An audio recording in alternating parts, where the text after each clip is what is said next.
Example 7।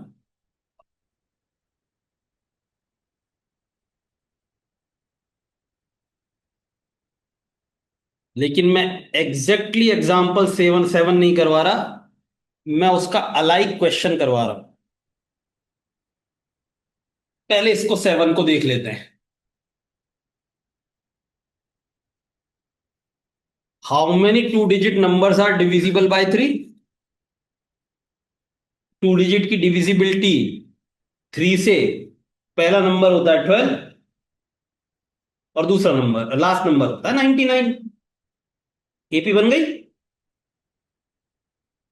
बन गई AP. ये एक फाइनाइट एपी है। फाइनाइट एपी मतलब कहीं से शुरू होकर कहीं खत्म हो रही है, डॉट डॉट डॉट ही नहीं चली जा रही। सही बात। जब एपी में लिमिटेड टर्म्स होती हैं तो हम उनकी काउंटिंग भी कर सकते हैं कि भाई कितनी टर्म्स हैं। और कैसे होंगी काउंटिंग? इस लास्ट टर्म के लिए एन फाइंड कर लो, हो जाएंगी। हो जाएंगी ना। ये तो हुआ एक बहुत सिंपल सा क्वेश्चन। अब इसमें सिंपलिसिटी क्या है इस क्वेश्चन में? क्योंकि 3 से डिविजिबिलिटी पूछी है और टू डिजिट की पूछी है, तो हमने ये 12, 15, 18, 99 तक डायरेक्ट लिख दिए। सही। अब मैं क्वेश्चन पूछता हूं इसी का जैसा बिल्कुल। How many four digit numbers are divisible by 13? अब बड़ी जल्दी बना दी थी ना ये पी, 12, 15, 18 टिल 99। अब क्या लगेगा?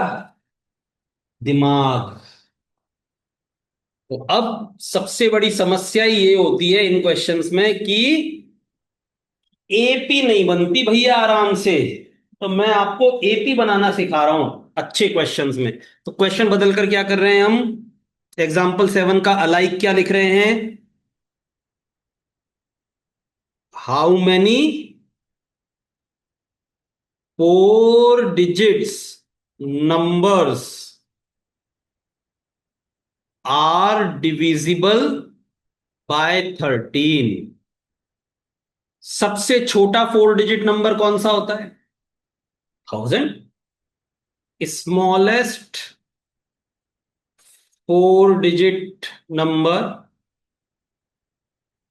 Is equals to 1000।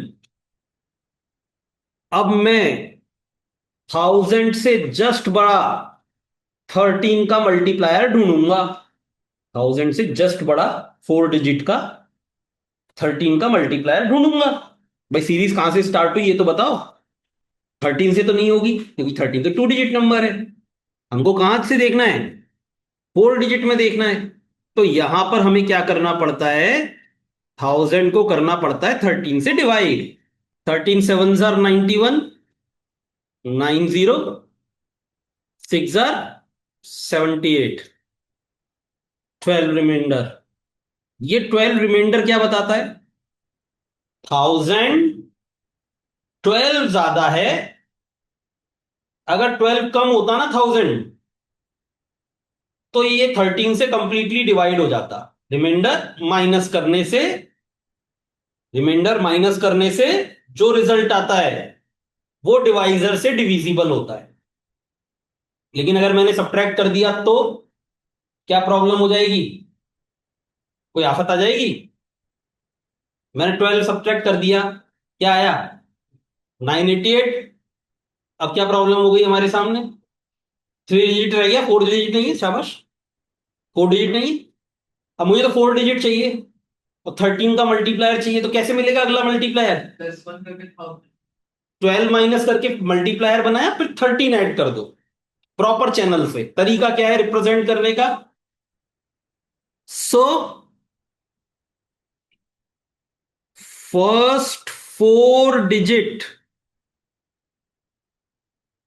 Multiple of 13 equals to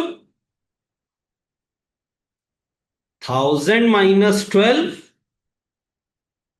ये तो बना थ्री डिजिट का लास्ट मल्टीप्लायर, है ना। और इसमें फिर प्लस 13 कर देंगे तो फोर डिजिट का फर्स्ट मल्टीप्लायर बन जाएगा। That is 1001। और सेम प्रोसेस अब ग्रेटेस्ट नंबर के लिए लगाएंगे। Now greatest four digit number equals to 9999। फिर 9999 को हमने 13 से डिवाइड किया।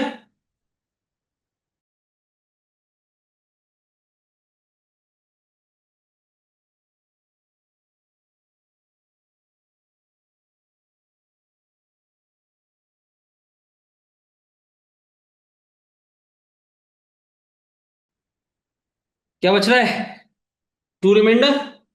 इस रिमाइंडर को सब्ट्रैक्ट करने से मल्टीपल आता है। आता है मल्टीपल। और वही मल्टीपल हमारा टारगेटेड मल्टीपल होगा, क्योंकि वो तो फोर डिजिट का ही होगा ना।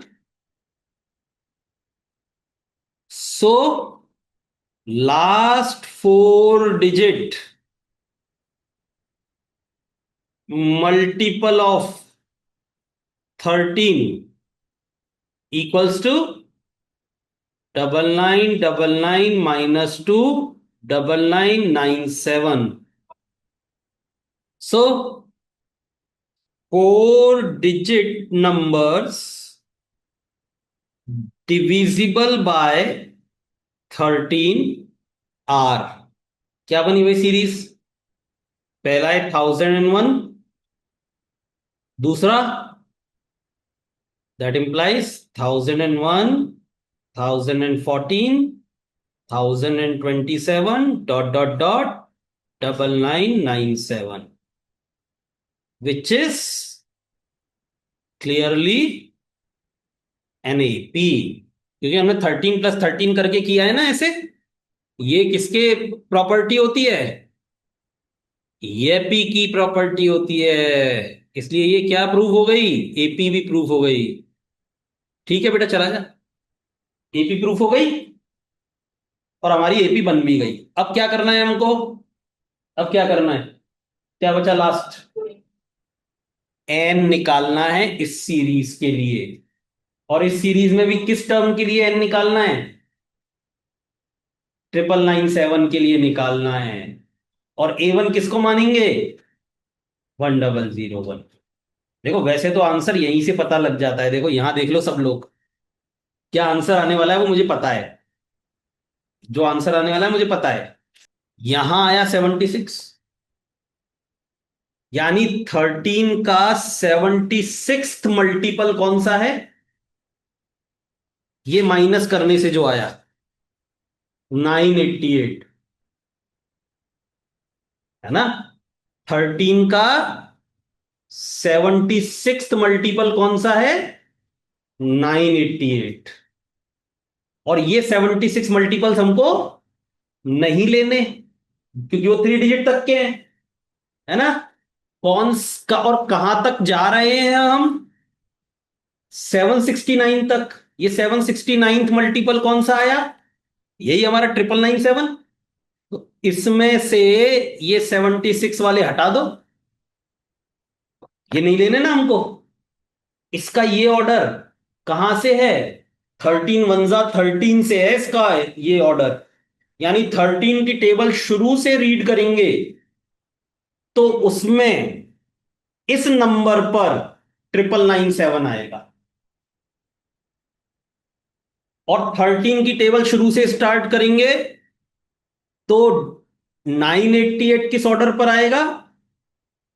76 ऑर्डर पर आएगा। और ये 76 हमको नहीं लेने, बस यहां से इसको माइनस कर दो तो आंसर आ जाता है 693। अपना आंसर क्या आने वाला है? 693 आने वाला है। कितने नंबर फोर डिजिट 13 से डिविजिबल होंगे? 693। पर उसको हम यहां दिखाना है तो कैसे दिखाएंगे? फॉर्मूला लगा के। नाउ पहले फॉर्मूला लिखा an का, वैल्यू डाली 9997 is equal to A1 1001 plus n-1 into डी। 9997 - 1001 is equal to n minus one into 13, n minus one is equal to 8996 upon 13। For sure cancel out होगा ये। Multiple minus multiple is always a multiple, multiple plus multiple is always a multiple, multiple multiplication multiple is a multiple. किसी same number के दो multiples को आप add करो तो भी वो ओरिजिनल नंबर का मल्टीपल होगा, सब्ट्रैक्ट करो तो भी वो मल्टीपल होगा, मल्टीप्लाई करो तो भी वो मल्टीपल ही। n equals 6 9 2, और ये भी माइनस वन उधर जाएगा तो 692 प्लस वन 693 आंसर। अगला question, question number 8 triple star example 8, और ये बहुत ही अच्छा क्वेश्चन है। Find the 11th term from the last. दो मेथड्स हैं बेटा, एक थोड़ा सा डिफिकल्ट है पहला मेथड, लेकिन ये कई क्वेश्चंस में काम आता है, केवल इसी में काम नहीं आता, कई क्वेश्चंस में काम आता है, तो इसको तो सीखना ही सीखना है। लेकिन अगर सेम क्वेश्चन आ जाए, बस उसने केवल हमसे लास्ट से कुछ पर्टिकुलर टर्म पूछी है, तो जो सेकंड मेथड होता है रिवर्सिंग द एपी वाला, वो बहुत आसान होता है, तो उसको कर लेंगे हम, लेकिन इसको जरूर सीखेंगे। ठीक है, पहली चीज तो ये समझो, लास्ट से टर्म कैलकुलेट करवा रहा है, तो कईयों के मन में आती है कि सर -62, तो इससे पहले वाली क्या होगी, -3 का डिफरेंस चल रहा है, तो इससे पहली वाली इससे बड़ी होगी, तो +3 कर देंगे, फिर +3 कर देंगे, ऐसे 11 बार कर देंगे सर, हो जाएगा आंसर। हो तो जाएगा, सही भी है, एमसीक्यू है तो चल भी जाएगा, लेकिन सब्जेक्टिव में 0 मिलेगा, उसमें सब्जेक्टिव में 0 मिलेगा। लेकिन अपने को कैसे अटेम्प्ट करना है इसको 3 नंबर के लिए, वो सिखा रहा हूं, और दो मेथड से सिखा रहा हूं। पहला वाइड मेथड है, कई जगह यूज होता है, दूसरा इजी मेथड है, केवल इसमें यूज होता है। डन, मेथड फर्स्ट, एपी लिखी हमने, और सबसे पहला काम करेंगे हम इसमें, टोटल कितनी टर्म्स हैं ये कैलकुलेट कर। ए एन को -62 माना लास्ट टर्म, ए वन और डी हमारे पास है ही, तो हम एन कैलकुलेट कर सकते हैं। अच्छा, सबसे जरूरी चीज, इस क्वेश्चन में ये जो एपी होगी हमेशा फाइनाइट होगी, इनफाइनाइट होगी तो लास्ट ही नहीं होगा, जिस चीज का लास्ट ही नहीं है तो लास्ट से टर्म कैसे निकालेंगे हम, है ना। तो ये क्वेश्चन केवल किसके लिए बनता है, फाइनाइट एपी के लिए ही बनेगा, ये तो ओबियस सी बात है ना। ठीक है सर, A -62 लेंगे या A62? A62 क्यों लेंगे, -62 तो वैल्यू है ना टर्म की। नहीं, AN। अभी तो सीधे चल रहे हैं हम तो, रिवर्सिंग वाला नहीं कर रहे हैं हम, रिवर्सिंग वाला नहीं कर रहे हैं ना, सीधा चल रहे हैं अभी हम। Here A1 is equal to 10, D is equal to 7 -10 -3, AN is equals to -62, N to be found. Now सबसे पहले फॉर्मूला लिखा, सुंदर सुंदर सा, वैल्यू डाली, -62 is equal to 10 plus n-1 into -3।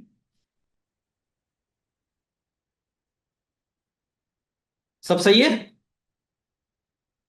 -62 -10 is equal to n-1 into -3, तो n-1 is equal to, ये क्या आया रिजल्ट, -72, और ये -3 उधर जाके गया डिवाइड, माइनस से माइनस कटा 24, और n उधर जाके 1 उधर जाकर प्लस हुआ तो 25। इसमें टोटल कितनी टर्म्स हैं, 25। इसमें किसी को कोई दिक्कत, पक्का। अब बनाएंगे एक बॉक्स जिसमें समझेंगे इसका पूरा कॉन्सेप्ट। ठीक है, नोटेड। बॉक्स, बॉक्स का क्या मतलब होता है? Solutions. ये सॉल्यूशन का पार्ट नहीं है, ये कॉन्सेप्ट है समझने के लिए। यहां बीच में मैंने ऊपर से 2 लाइन छोड़कर मैंने अपनी जो एपी बनी वो लिखी, 1074 डैश डैश डैश। अच्छा, एक आध टर्म समझाने के लिए मैं पहले की और लिख लेता हूं। 3 का डिफरेंस चल रहा है ना, एक ही टर्म लिख लो। चलो, लास्ट की थी -62, तो उससे पहले वाली क्या आएगी? -59। चलो एक और लिख लेता हूं, जगह है तो, -56। ऐसी ही है ये एपी, है ना। अब मैं फॉरवर्ड और बैकवर्ड ऑर्डर लिख रहा हूं इनके। फॉरवर्ड ऑर्डर, यहां फॉरवर्ड लिखते हैं, यहां फॉरवर्ड लिखते हैं। इस इसका ऑर्डर क्या है? Forward order 1, it's first term. इसका ऑर्डर क्या है? 1। इसका ऑर्डर 2, इसका 3, इस लास्ट वाली का 25th।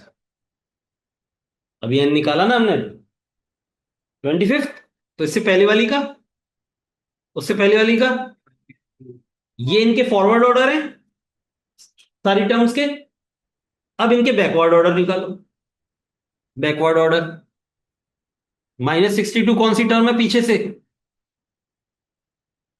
पीछे से कौन सी टर्म है? फर्स्ट है। -59 सेकंड। -56 थर्ड। ये 10 कौन सी टर्म होगी पीछे से? 25th। तो ये 7, और ये 24th, ये 4, 23rd। फॉरवर्ड और बैकवर्ड ऑर्डर लिखे मैंने सारी टर्म्स के। अब किसी एक पर्टिकुलर टर्म को उठा लो जो तुम देखना चाहते हो, उसकी दोनों ऑर्डर्स का सम बताओ कितना है। इस 10 का बैकवर्ड ऑर्डर और फॉरवर्ड ऑर्डर का सम क्या है? इस 7 का बैकवर्ड ऑर्डर और फॉरवर्ड ऑर्डर का सम क्या है जादू? किसी भी टर्म का फॉरवर्ड ऑर्डर और बैकवर्ड ऑर्डर का सम हमेशा कांस्टेंट रहता है। और वो कितना होता है? ये भी बताओ कितना होता है। Minus. जितनी टोटल टर्म्स हैं उससे एक ज्यादा, यही होगा ना। For all the terms it is clear here that sum of forward order and backward order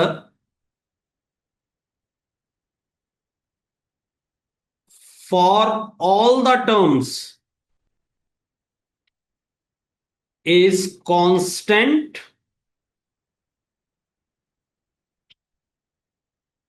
and that will be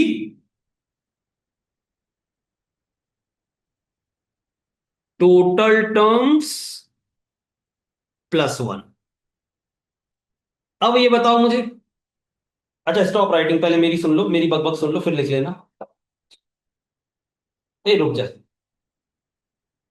अगर हमें किन्हीं दो चीज का सम पता है, जैसे मेरे पास और गौरी के पास मिला के 100 रुपए हैं, और उन दोनों में से कोई एक चीज हमें पता लग जाए, जैसे मेरे पास 20 रुपीज है, तो क्या दूसरी चीज पता नहीं की जा सकती?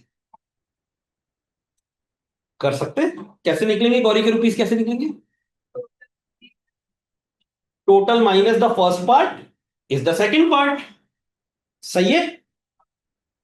ये सम किसका है? ये किसका सम है?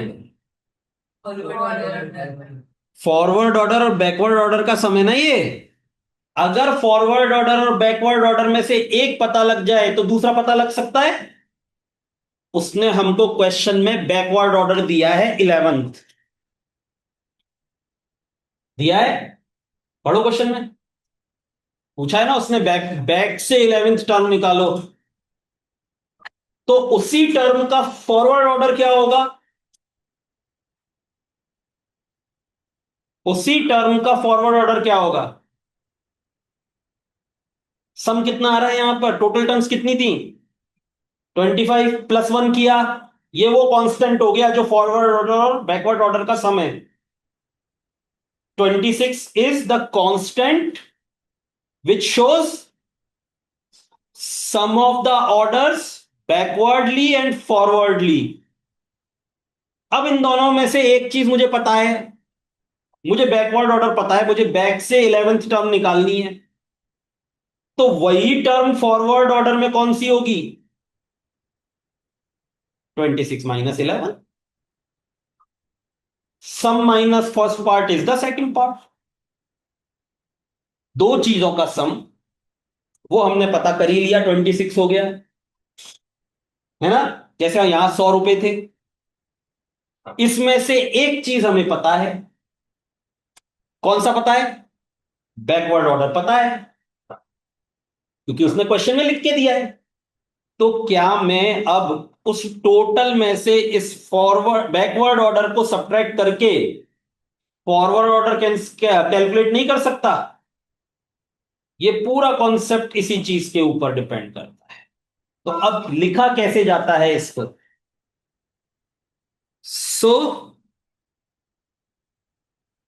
11th term from last is equal to, पहले तो वो कांस्टेंट बनाओ जो फॉरवर्ड ऑर्डर और बैकवर्ड ऑर्डर के सम को शो करता है। कांस्टेंट क्या बनता है वो? Total term plus 1। ये वो कांस्टेंट है जो फॉरवर्ड ऑर्डर और बैकवर्ड ऑर्डर का सम है। अब इसमें से क्या सब्ट्रैक्ट कर दूं? 11 सब्ट्रैक्ट कर दूं तो ये किसका ऑर्डर मिला? फॉरवर्ड ऑर्डर मिला। तो 25 plus 1 minus 11th term from beginning.